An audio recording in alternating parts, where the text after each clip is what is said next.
Oke guys, nah sekarang kita menuju step berikutnya di head unit di atas 10 jutaan. Nah untuk yang merek-merek Jepang, pasti kalau layar besar dan high res itu sekarang ini di atas 10 jutaan. Nah yang ini kita bahas sekarang head unit Pioneer ya, seri 9350. Ini 9 in. Nah head unit ini dia bikin dua macam seri, jadi ZF sama ZS. Nah, bedanya apa tuh? ZF itu floating ya guys.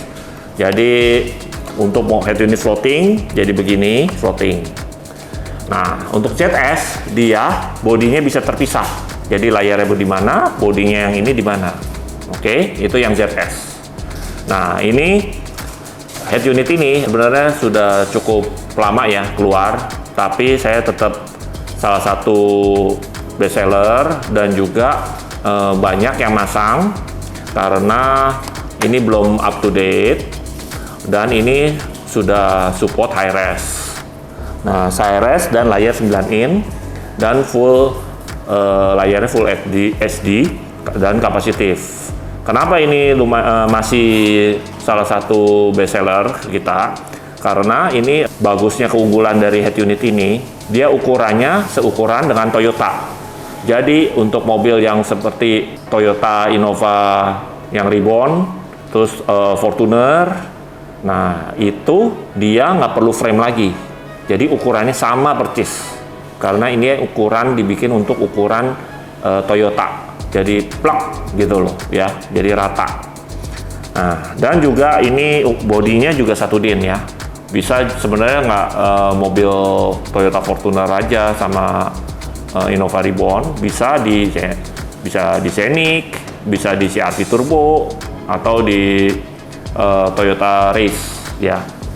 Nah, keunggulan lain itu dia ada HDMI input. Itu karena layarnya udah Full HD dan juga ini dia ada browser, tapi tentu aja browsernya untuk terbatas ya. Jadi dia bisa semacam kayak YouTube, dia bisa nonton YouTube.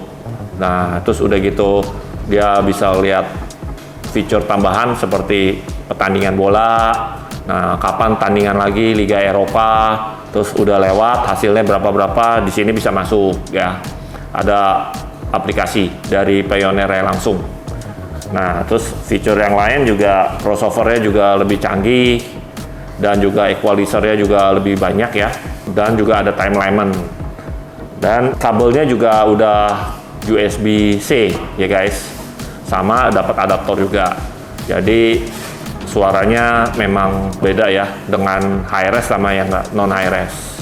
Nah untuk ini juga karakternya juga beda untuk merek-merek Jepang, bukan kita semuanya mana bagus yang mana yang kurang. Nah ini karakter Pioneer itu udah cenderung live ya, bassnya lebih galak, high-nya lebih open gitu. Oke guys, nah sekarang kita akan langsung pindah ke untuk harga ini sekitar antara 16 sampai 16,5 sampai 17-an ya untuk head unit ini. Nah, setelah itu kita akan bahas di atasnya lagi ya, merek lain yaitu merek Sony. Yuk guys. Guys, nah sekarang kita balik lagi ke head unit yang di atasnya range-nya 17 sampai 19 jutaan. Nah untuk dinamik saya rekomen ini head unit Sony ya, yang seri IS Mobile, tipe yang paling tertingginya itu IS 9500 ya. Nah untuk head unit ini kalau menurut saya lumayan cukup lebih baru dibanding yang Pioneer modelnya ini.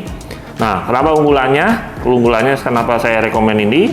Ini dia chipsetnya pakai Sabre ya. Nah kalau mungkin bagi yang pencinta audio yang tahu Sabre, nah itu salah satu keunggulan dari head unit ini. Dia suaranya bisa lebih dynamic ya. Nah untuk layarnya juga layarnya 10 in. Untuk touchscreen-nya juga responsif sekali dan layarnya kapasitif dan layarnya juga full HD ya. Nah dan juga ini support Android Auto dan CarPlay wireless, dan juga bisa untuk wired juga pakai kabel. Nah, mungkin buat bagi yang belum tahu, itu Sony dia yang ngeciptain hi-res audio, sudah support hi-res. Jadi suaranya juga pasti lebih detail karena support hi-res. Nah, ini fiturnya memang tidak sebanyak dengan gimmick-gimmick dari Pioneer, hanya dia spesialis dengan audionya aja. Nah, dia ada kabel lewat kabel USB tipe A ya. Nah, tapi kekurangannya nggak ada video in dan video out. Nah, beda dengan head unit yang sebelumnya, Kenwood, Pioneer, nah Alpine dia komplit video in video out. Ini nggak, hanya untuk spesial audio aja ya. Mungkin ya kalau buat video mungkin bisa lewat dari USB video ya, colok dari USB. Nah, untuk yang lain juga kurang lebih standar, dia hanya untuk keperluan audio aja dia fokusnya. Dan crossover settingan dia juga udah ada, crossover, time alignment, dan equalizer, dan juga bisa main network.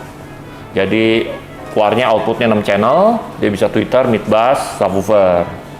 Dan begitu juga yang sebelumnya, yang Pioneer juga sama. Oke. Kalau menurut saya ini salah satu rekomend juga untuk yang harga yang 17-an sampai 19,5 dan pencinta Sony. Nah, sebelumnya juga saya udah pernah masang di Toyota Race, bagus banget gitu ya. Karena ini barangnya, displaynya, tombolnya juga nggak ada di sini, tombol fisiknya hanya di atas. Oke. Oke, next kita akan bahas yang terakhir, yaitu head unit di atas 20. Oke, yuk. Halo guys, nah, sekarang kita akan bahas ini head unit yang terakhir ya. Nah, untuk head unit ini head unit merek Alpine. Nah, head unit ini dia sebenarnya ada 3 seri ya, dengan GUI yang sama, 7 in, 9 in, dan 11 in yang terbesar. Oke. Nah, menurut saya yang paling rekomen ini head unit 9 in, layar 9 in. Ini lumayan banyak ya pasang untuk merek Alpine ini. Nah, ini kenapa saya rekomen, karena ini salah satu keunggulannya, layar displaynya itu memang paling bagus ya kalau Alpine menurut saya ya. Dan juga dia ada tambahan fitur voltase. Jadi dia ada tulisan berapa volt untuk kelistrikan akinya. Jadi kita bisa tahu tuh, misalkan aki soak, listrik soak. Nah, itu bisa kelihatan nih dari head unit. Nah, itu salah satu keunggulan kalau menurut saya ya. Dan juga displaynya, bentuk fisiknya ya lumayan cakep sih. Nah, ini tombol fisik cuma 2 dan layar 9 in. Dan juga untuk suara, mungkin buat pencinta Alpine ini memang ciri khasnya sendiri. Dia kalau menurut saya mid high-nya itu memang spesial ya untuk head unit Alpine ini. Dan juga ini dia ada tambahan fitur. Fiturnya dia ada HDMI input dan output ya, karena layarnya udah full HD. Dan juga dia dapat 2 kabel USB. Nah, hanya bisa salah satu, jadi satu untuk buat ngecharge, satu untuk Android Auto. Nah, sayangnya untuk Android Auto yang Alpine ini dia harus colok kabel ya. Beda dengan iPhone, dia bisa wireless atau kabel. Nah, ini ngecharge-nya cukup fast charging ya, 1,5 ampere ya.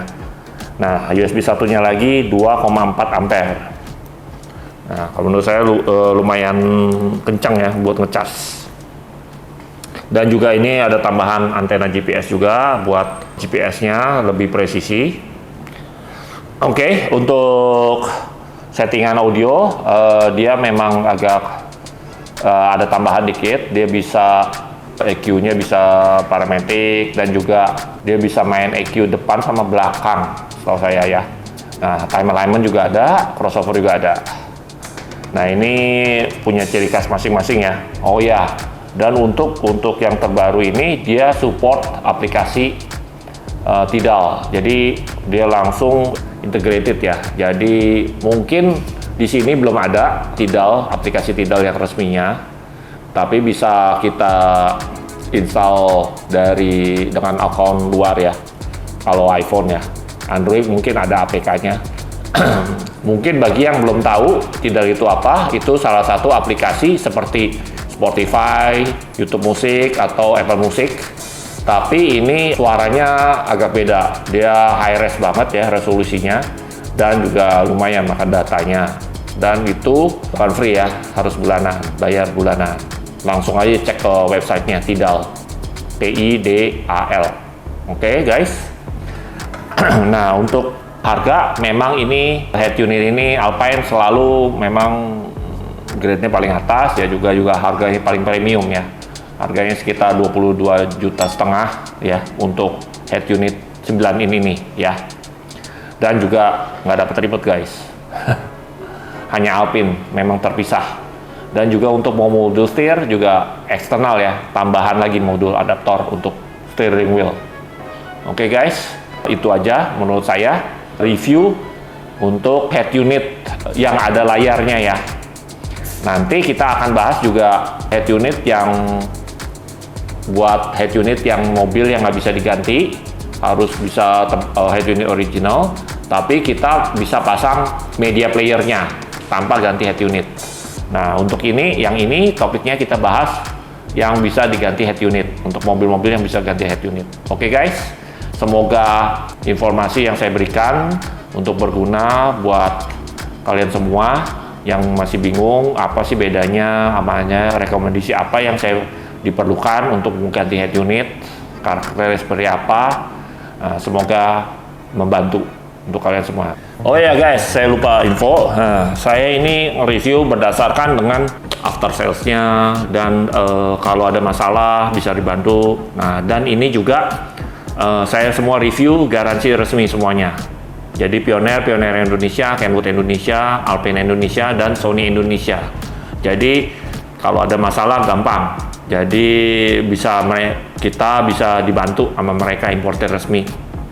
Dan semua izin SNI semua sudah resmi. Oke guys, see you another video. Bye.